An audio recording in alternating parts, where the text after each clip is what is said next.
Paulo e Estevão, pelo Espírito Emmanuel. Psicografia Francisco Cândido Xavier. Segunda parte, capítulo 5, parte 4. Estava esboçado assim o programa a que o generoso apóstolo da gentilidade haveria de submeter-se pelo resto de seus dias. No seu desempenho, teria de sofrer as mais cruéis acusações, mas no santuário do seu coração, devotado e sincero, Paulo, de par com os grandiosos serviços apostólicos, levaria a coleta em favor de Jerusalém até ao fim da sua existência terrestre. Ouvindo-lhe os planos, Simão levantou-se e abraçou-o, dizendo comovido: Sim, meu amigo, não foi em vão que Jesus te buscou pessoalmente às portas de Damasco. Fato pouco vulgar na sua vida, Paulo tinha os olhos rasos de pranto. Fitou o ex-pescador de modo significativo, considerando intimamente suas dívidas de gratidão ao Salvador, e murmurou: Não farei mais que o meu dever. Nunca poderei olvidar que Estevão saiu dos catres desta casa, os quais já serviram igualmente a mim próprio. Todos estavam extremamente sensibilizados. Barnabé comentou a ideia com entusiasmo e enriqueceu o plano de numerosos pormenores. Nessa noite, os dedicados discípulos do Cristo sonharam com a independência do Evangelho em Jerusalém, com a emancipação da igreja isenta das absurdas imposições da sinagoga. No dia imediato, procedeu-se solenemente à circuncisão de Tito, sob a direção cuidadosa de Tiago e com a profunda repugnância de Paulo de Tarso.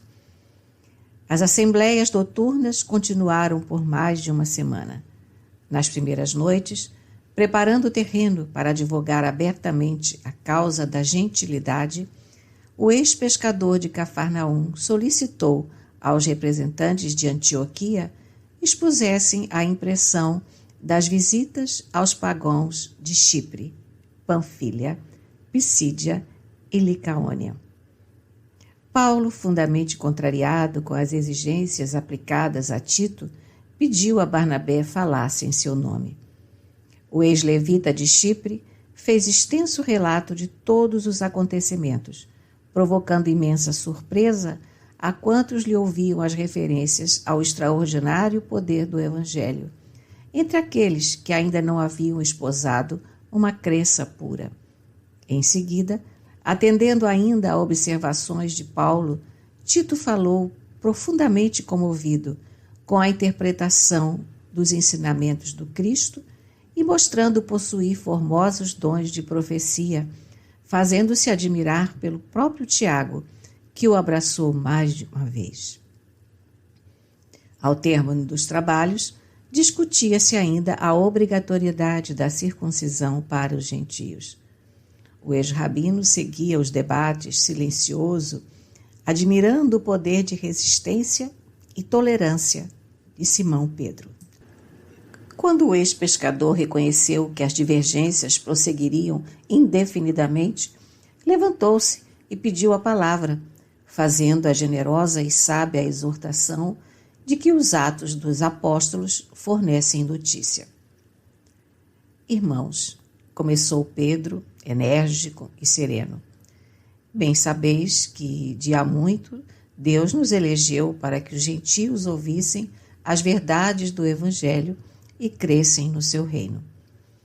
O Pai, que conhece os corações, deu aos circuncisos e aos incircuncisos a palavra do Espírito Santo. No dia glorioso do Pentecostes, as vozes falaram na praça pública de Jerusalém para os filhos de Israel e dos pagãos. O Todo-Poderoso determinou que as verdades fossem anunciadas indistintamente. Jesus afirmou que os cooperadores do reino chegariam do Oriente e do Ocidente. Não compreendo tantas controvérsias quando a situação é tão clara aos nossos olhos. O mestre exemplificou a necessidade de harmonização constante, palestrava com os doutores do templo, frequentava a casa dos publicanos, tinha expressão de bom ânimo para todos os que se baldavam de esperança. Aceitou o derradeiro suplício entre os ladrões. Por que motivo devemos guardar uma pretensão de isolamento daqueles que experimentam a necessidade maior? Outro argumento que não deveremos esquecer é o da chegada do Evangelho ao mundo, quando já possuíamos a lei. Se o Mestre nolo trouxe amorosamente com os mais pesados sacrifícios, seria justo enclausurarmos-nos nas tradições convencionais, esquecendo o campo de trabalho? Não mandou o Cristo que pregássemos a boa nova a todas as nações? Claro que não poderemos desprezar o patrimônio dos israelitas.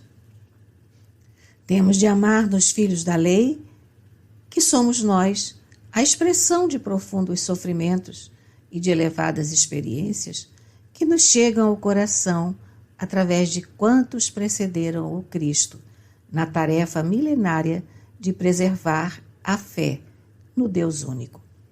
Mas esse reconhecimento deve inclinar nossa alma para o esforço na redenção de todas as criaturas.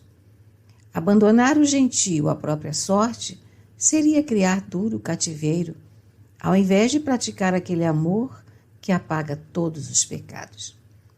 É pelo fato de muito compreendermos os judeus e de muito estimarmos os preceitos divinos que precisamos estabelecer a melhor fraternidade com o gentio, convertendo-o em elemento de frutificação divina.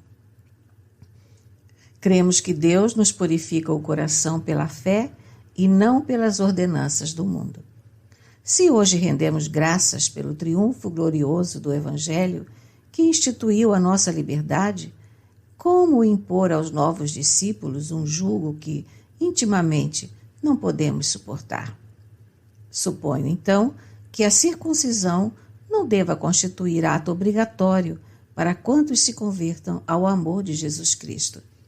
E creio que só nos salvaremos pelo favor divino do Mestre, estendido generosamente a nós e a eles também. A palavra do apóstolo caíra na fervura das opiniões como forte jato de água fria. Paulo estava radiante, ao passo que Tiago não conseguia ocultar o desapontamento. A exortação do ex-pescador dava margem a numerosas interpretações. Se falava no respeito amoroso aos judeus, referia-se também a um jugo que não podia suportar. Ninguém, todavia, ousou negar-lhe a prudência e o bom senso indubitáveis. Terminada a oração, Pedro rogou a Paulo falasse de suas impressões pessoais a respeito do gentio. Mais esperançado, o ex-rabino tomou a palavra pela primeira vez no conselho e, convidando Barnabé ao comentário geral, ambos apelaram para que a Assembleia concedesse a necessária independência aos pagãos no que se referia à circuncisão. Havia em tudo agora uma nota de satisfação geral. As observações de Pedro calaram fundo em todos os companheiros.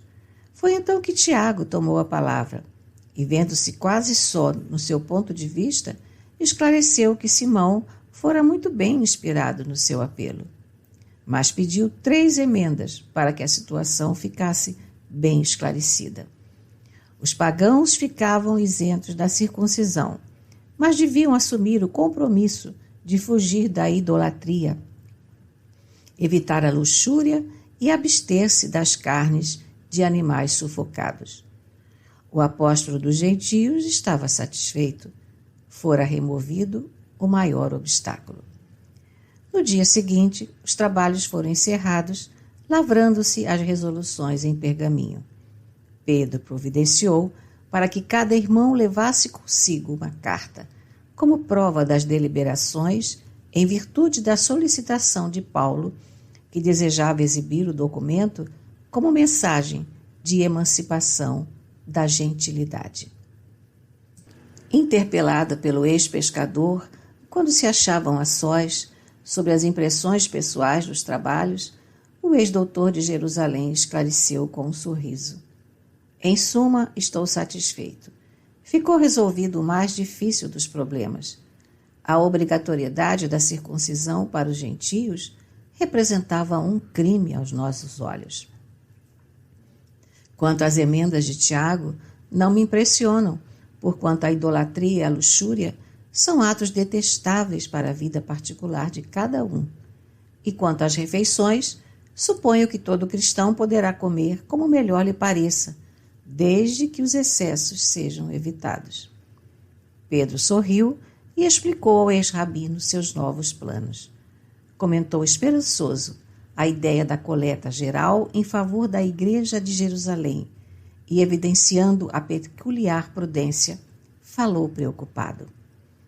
Teu projeto de excursão e propaganda da Boa Nova, procurando angariar alguns recursos para a solução de nossos mais sérios encargos, causa-me justa satisfação.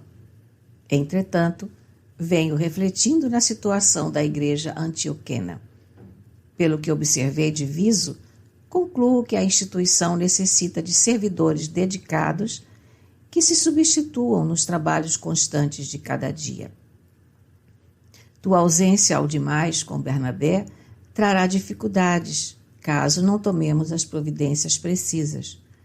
Eis porque te ofereço a cooperação de 2 companheiros devotados que me têm substituído aqui nos encargos mais pesados. Trata-se de Silas e Barsabás, 2 discípulos amigos da gentilidade e dos princípios liberais. De vez em quando, entro em desacordo com Tiago, como é natural, e, segundo creio, serão ótimos auxiliares do teu programa. Paulo viu no alvitre a providência que desejava. Junto de Barnabé, que participava da conversação, agradeceu ao ex-pescador, profundamente sensibilizado. A igreja da Antioquia teria os recursos necessários que os trabalhos evangélicos requeriam. A medida proposta era-lhe muito grata, mesmo porque, desde logo, tivera por Silas grande simpatia, presumindo nele um companheiro leal, expedito e dedicado. Os missionários de Antioquia ainda se demoraram 3 dias na cidade após o encerramento do conselho, tempo esse que Barnabé aproveitou para repousar em casa da irmã.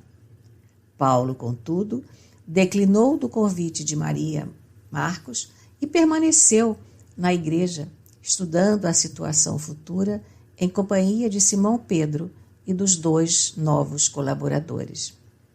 Em atmosfera de grande harmonia, os trabalhadores do Evangelho versaram sobre todos os requisitos do projeto. Fato digno de nota a reclusão de Paulo junto aos apóstolos galileus, jamais saindo à rua para não entrar em contato com o cenário vivo do seu passado tumultuoso. Finalmente, tudo pronto e ajustado, a missão se dispôs a regressar. Havia em todas as fisionomias um sinal de gratidão e de esperança santificada nos dias do porvir. Verificava-se, no entanto, um detalhe curioso que é indispensável destacar.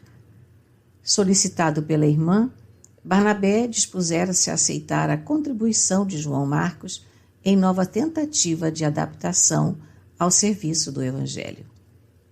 Considerando a boa intenção com que acedera aos pedidos da irmã, o ex-levita de Chipre achou desnecessário consultar o companheiro de esforços comuns. Paulo, porém, não se magoou. Acolheu a resolução de Barnabé, um tanto admirado, abraçou o jovem afetuosamente e esperou que o discípulo de Pedro se pronunciasse quanto ao futuro.